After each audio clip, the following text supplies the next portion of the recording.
Hi കൂട്ടുകാരെ, ഞങ്ങൾ മാംഗ്ലൂർ ഒരു ഫംഗ്ഷന് വേണ്ടി പോയപ്പോൾ താമസിച്ച ഹോട്ടലിൻ്റെ റിസപ്ഷൻ ഏരിയയും ലോബിയും ഒക്കെയാണ് നിങ്ങളീ കാണുന്നത്.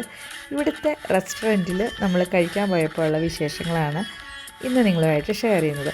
ഈ ഹോട്ടലിൻ്റെ പേരും ഡീറ്റെയിൽസൊക്കെ ഞാൻ വീഡിയോയുടെ ലാസ്റ്റ് പറയുന്നതായിരിക്കും. അതുകൂടാതെ വളരെ എക്സൈറ്റിംഗ് ആയിട്ടുള്ള ഒരു വിശേഷവും ഈ ഹോട്ടലിനെ പറ്റി എനിക്ക് നിങ്ങളോട് പറയാനുണ്ട്. അപ്പോൾ നമ്മൾ 8th ഫ്ലോറിലാണ് ഇവരുടെ റെസ്റ്റോറൻറ്റ് ഉള്ളത്. 8th ഫ്ലോറിലേക്ക് നമ്മൾ എൻ്റർ ചെയ്യുമ്പോൾ തന്നെ റെസ്റ്റോറൻറ്റിൻ്റെ എൻട്രൻസ് തന്നെ ഒരു വലിയ പല ലെവൽസ് ആയിട്ടുള്ള ഒരു വിളക്കും പിന്നെ ഒരു ലേഡി ഫ്രൂട്ട് സെല്ലറിൻ്റെ ഒരു സ്റ്റാച്ചു ഒക്കെ വെച്ചിട്ടുണ്ട്. ഇതൊരു ബ്യൂട്ടിഫുൾ ആയിട്ടുള്ളൊരു വിളക്കാണ് കേട്ടോ. പിന്നെ അവിടെ അവർ കൊടുത്തിരിക്കുന്ന ലൈറ്റ്സൊക്കെ പെട്രോമാക്സ് പോലെ വളരെ നൊസ്റ്റാൾജിക് ആയിട്ടുള്ള ലൈറ്റ്സാണ്. ഇതാണ് റെസ്റ്റോറൻറ്റിൻ്റെ ഇൻസൈഡ് എന്ന് പറയുന്നത്. നല്ല ബ്യൂട്ടിഫുള്ളായിട്ട് അറേഞ്ച് ചെയ്തിട്ടുണ്ട്. ഞങ്ങൾ ഉച്ച സമയത്ത് വളരെ നേരത്തെയാണ് ചെന്നത്, അതുകൊണ്ടാണ് ഇവിടെ ആരും ഇല്ലാത്തത് കേട്ടോ.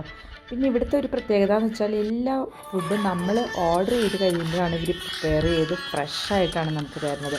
അതുകൊണ്ട് നമുക്കൊരു ഹാഫ് ആൻ അവറെങ്കിലും മിനിമം ഒരു ഐറ്റത്തിന് വേണ്ടി വെയിറ്റ് ചെയ്യേണ്ടി വരും. ഇവരിവിടെ ഒരു നല്ലൊരു ഓപ്പൺ ഏരിയയും പുറത്തായിട്ട് പ്രൊവൈഡ് ചെയ്തിട്ടുണ്ട് കേട്ടോ. നമുക്ക് ഔട്ട്ഡോറിലിരുന്ന് കഴിക്കണം എന്ന് ആഗ്രഹമുള്ളവർക്ക് വേണ്ടിയിട്ട് ഒരു ഓപ്പൺ ഏരിയ കൊടുത്തിട്ടുണ്ട്. മഴക്കാലത്തും വിൻ്ററിലും ഒക്കെ നമ്മൾ ഇവിടെ ഇരുന്ന് കഴിക്കുകയാണെങ്കിൽ ഭയങ്കര രസമായിരിക്കും കേട്ടോ.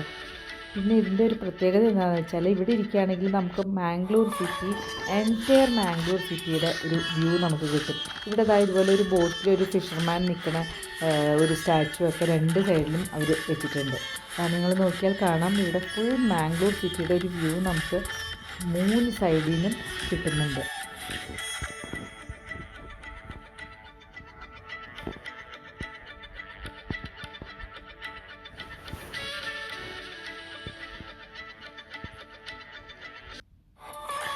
ഇതാണ് കേട്ടോ ഇവിടുത്തെ ഇൻറ്റേർണൽ അറേഞ്ച്മെൻറ്റ്സ് അവർ ചെയ്തിരിക്കുന്നത്. ഇങ്ങനെയാണ് കേട്ടോ സീറ്റിംഗ് അറേഞ്ച്മെൻറ്റ്സ്, ഈ ഓപ്പൺ ഏരിയയിലുള്ള സീറ്റിംഗ് അറേഞ്ച്മെൻറ്റ്സ്. നമ്മൾ കഴിക്കാൻ ഇരുന്ന് കഴിയുമ്പോൾ അവിടെ ടേബിളിൽ അവർ ഭക്ഷണം വരുന്നതിന് മുമ്പ് നമുക്ക് കഴിക്കാൻ വേണ്ടി കുറേ ചിപ്സൊക്കെ പ്രൊവൈഡ് ചെയ്തിട്ടുണ്ട് കേട്ടോ. ഇതാണ് ഇവരുടെ ഒരു പിക്കിളിൻ്റെ ഒരു സ്റ്റാൻഡ് എന്ന് പറയുന്നത്. ഇങ്ങനെയാണ് നമുക്ക് ഫുഡ് തരുന്നത്. ഒരു പ്ലേറ്റിലേക്ക് ഇട്ട് നല്ല ഭംഗിയായിട്ടാണ്. ഞങ്ങൾ ഓർഡർ ചെയ്ത ചോറും കിങ് ഫിഷ് കറിയും പ്രോൺസ് റോസ്റ്റും പിന്നെ ഒരു നോൺ വെജിറ്റേറിയൻ പ്ലാറ്റർ ഞങ്ങൾ ഓർഡർ ചെയ്തു. കൂടാതെ ഒരു മാംഗോ ഗോവ സാലഡ് ഓർഡർ ചെയ്തിരുന്നു. അതെല്ലാമാണ് നിങ്ങൾ ഈ കാണുന്നത്.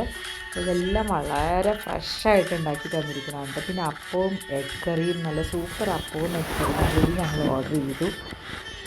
അങ്ങനെ ഒരു വളരെ ഡെലീഷ്യസ് ആയിട്ടുള്ള ഒരു ലഞ്ചാണ് ഞങ്ങൾക്ക് അവിടുന്ന് കഴിക്കാൻ പറ്റിയത്.